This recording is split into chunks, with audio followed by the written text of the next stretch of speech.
क्या आपको लगता है कि जिस भी आईपीओ में आप अप्लाई करते हैं आपका आईपीओ लगता नहीं है? आप आईपीओ में बार बार अप्लाई करके परेशान हो गए। अगर आपका गलती से आईपीओ लग भी जाता है तो स्टॉक एक्सचेंज में उस आईपीओ के शेयर नीचे पे लिस्ट होते हैं और आपको नुकसान हो जाता है।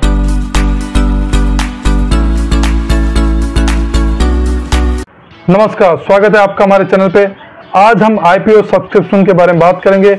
इस वीडियो को आप अंत तक देखिए, तब आपको पता चलेगा कि आप आईपीओ अप्लाई करते समय क्या गलती करते हैं, किस आईपीओ को आपको अवॉइड करना चाहिए और किस आईपीओ में आपको अप्लाई करना है। चलिए शुरुआत करते हैं हम आज के वीडियो की। IPO subscription. आईपीओ सब्सक्रिप्शन से पता चलता है कि जो आईपीओ आया है उस आईपीओ की डिमांड कितनी है और आईपीओ अप्लाई करने के लिए जो 3 दिन होते हैं उन 3 दिन में अलग अलग कैटेगरी के जो इन्वेस्टर होते हैं वो कितने शेयर के लिए अप्लाई किए हैं। स्क्रीन पर आप देख सकते हैं, हमने एक भारतीय हेक्साकॉम का आईपीओ का एग्जांपल लिया है। इस आईपीओ का टोटल इशू साइज 4,275 करोड़ का और इसके शेयर 7.5 करोड़ थे। आईपीओ का प्राइस बैंड 542 से लेके 570 रुपीज रखा गया और एक लोट में 26 शेयर थे। आईपीओ को अप्लाई करने की डेट 3 अप्रैल 24 थी और लास्ट डेट 5 अप्रैल 24 थी और स्टॉक एक्सचेंज में लिस्ट होने की डेट वो 12 अप्रैल 2024 थी। इन्वेस्टर कैटेगरी वाइज आईपीओ में रिजर्वेशन देखते हैं तो एंकर इन्वेस्टर के लिए 45%, क्यूआईबी के लिए 30%, एनआई के लिए 15% और रिटेल इन्वेस्टर के लिए 10% रिजर्वेशन था। आईपीओ सब्सक्रिप्शन डाटा से इन्वेस्टर को क्या मदद मिलती है, हम पॉइंट वाइज देखते हैं। पहला है एक आईपीओ में टोटल डिमांड कितनी चल रही है, इसके बारे में पता चलता है। दूसरा है किसी आईपीओ में अगर डिमांड ज्यादा है तो पता चलता है कि ये आईपीओ अच्छा है और डिमांड कम है तो पता चलता है कि ये आईपीओ खराब है। तीसरा है आईपीओ सब्सक्रिप्शन डाटा से एक इन्वेस्टर को डिसीजन लेने की मदद मिलती है कि उस आईपीओ में इन्वेस्ट करना है या नहीं करना। चौथा पॉइंट है आईपीओ सब्सक्रिप्शन डाटा से इन्वेस्टर को मदद मिलती है कि वो किस कैटेगरी में अप्लाई करे ताकि उनको सबसे ज्यादा फायदा हो। पांचवा पॉइंट है आईपीओ सब्सक्रिप्शन डाटा से ही ग्रे मार्केट में पता चलता है कि उस आईपीओ का जीएमपी कम होने वाला है या ज्यादा होने वाला है। छठा पॉइंट है आईपीओ सब्सक्रिप्शन डाटा से इन्वेस्टर को पता चलता है कि अगर वह आईपीओ में अप्लाई करेगा तो उसको अलॉट होने के कितने चांस है। अगर आईपीओ ओवर सब्सक्राइब हो गया तो आईपीओ अलॉट होने के कम चांस है और अगर अंडर सब्सक्राइब है तो आईपीओ अलॉट होने के चांस बढ़ जाते हैं। IPO subscription process. IPO bidding process के लिए कौन कौन शामिल होता है, चलिए जानते हैं। पहला है इन्वेस्टर। इन्वेस्टर में क्यूआईबी है, रिटेल इन्वेस्टर है और एनआईआई है। दूसरा है ब्रोकर और बैंक। ब्रोकर्स में एग्जांपल के लिए ले लेते हैं, जीरोधा है, अपस्टॉक है, बैंक में आईसीआईसीआई बैंक है। थर्ड है स्टॉक एक्सचेंज। स्टॉक एक्सचेंज में एनएसई है, बीएसई है और फोर्थ है रजिस्ट्रार और आरटीए। आरटीए क्या है, रजिस्ट्रार एंड ट्रांसफर एजेंट, जिसमें लिंक इन टाइम है, एग्जांपल के लिए कार्वी है। चलिए हम आईपीओ बिडिंग प्रोसेस को समझते हैं। स्टॉक एक्सचेंज एक ऑनलाइन प्लेटफॉर्म प्रोवाइड कराता है। उस ऑनलाइन प्लेटफॉर्म पर हम स्टॉक ब्रोकर और बैंक के थ्रू आईपीओ के लिए अप्लाई करते हैं। जैसे कि मैंने एग्जांपल के लिए बताया, भारतीय हेक्साकॉम का आईपीओ 3 अप्रैल 2024 को आया था, तो इन्वेस्टर 3 अप्रैल को अप्लाई करना शुरू कर देते हैं। अप्लाई करने के लिए जो टाइमिंग होता है वो सुबह 10 बजे से लेकर शाम के 5 बजे तक होता है।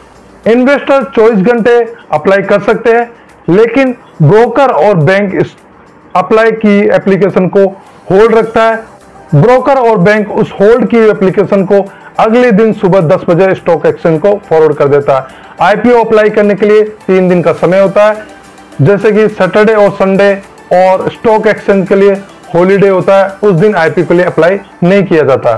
दूसरे स्टेप में ब्रोकर और बैंक इन्वेस्टर के द्वारा अप्लाई की आईपीओ एप्लीकेशन को इकट्ठा करता है और स्टॉक एक्सचेंज को रेगुलर बेसिस पे भेजता रहता है।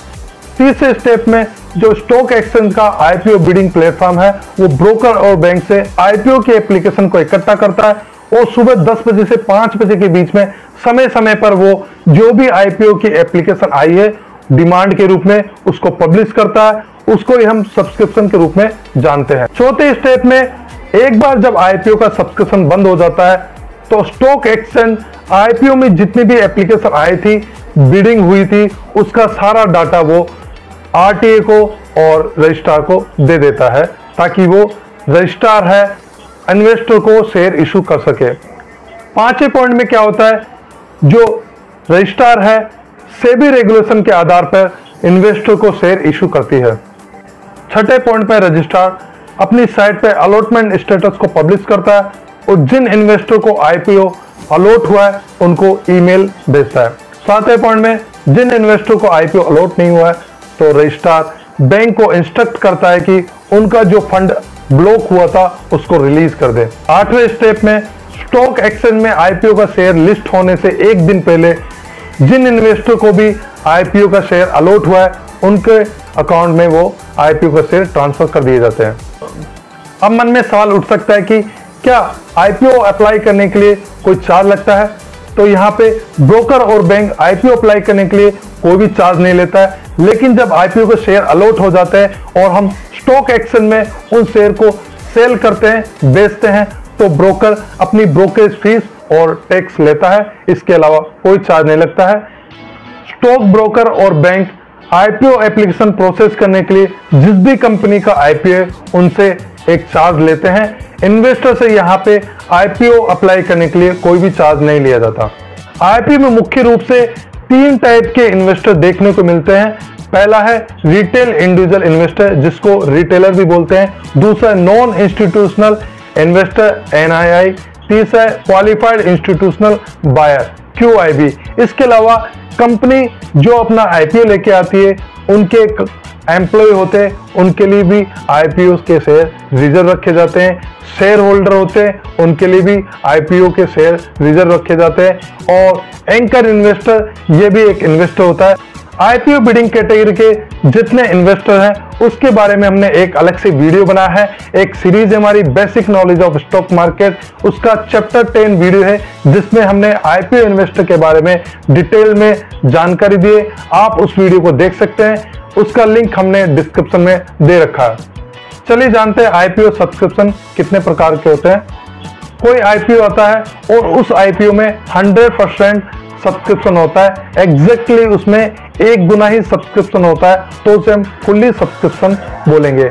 मान लीजिए कोई आईपीओ आया और उस आईपीओ में 10 लाख शेयर थे और एप्लीकेशन भी 10 लाख शेयर के लिए ही आई, तो उसे हम फुल्ली सब्सक्राइब आईपीओ बोलेंगे।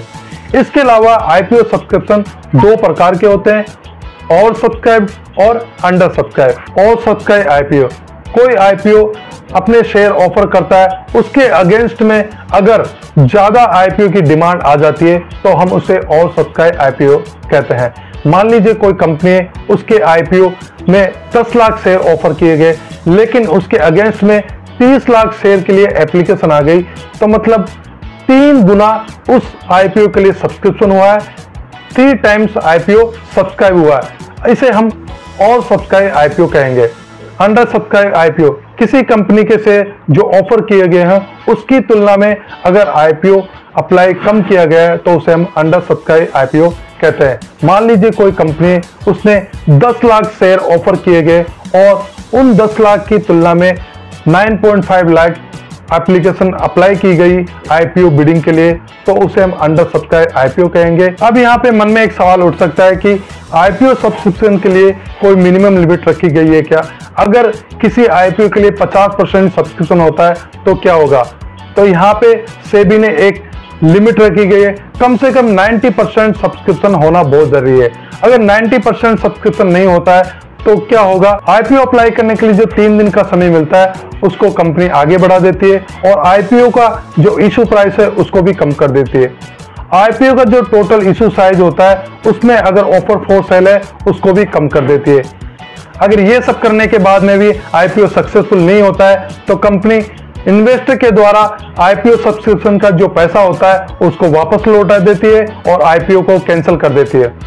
इस वीडियो में आपने आईपीओ सब्सक्रिप्शन के बारे में जाना। आईपीओ सब्सक्रिप्शन से ही ग्रे मार्केट में आईपीओ की डिमांड बढ़ती है, उसका जीएमपी बढ़ता है। ग्रे मार्केट के बारे में हमने एक अलग से वीडियो बनाया है, basic to advance in stock market का ये 3रा वीडियो है जिसमें हमने ग्रे मार्केट के बारे में अच्छे से समझाया है। आप उस वीडियो को देख सकते हैं, लिंक उसका डिस्क्रिप्शन में दिया गया है। इस वीडियो को लाइक कीजिए, शेयर कीजिए। अगर आप हमारे चैनल पर नए हैं तो चैनल को सब्सक्राइब कर लीजिए। वीडियो देखने के लिए धन्यवाद।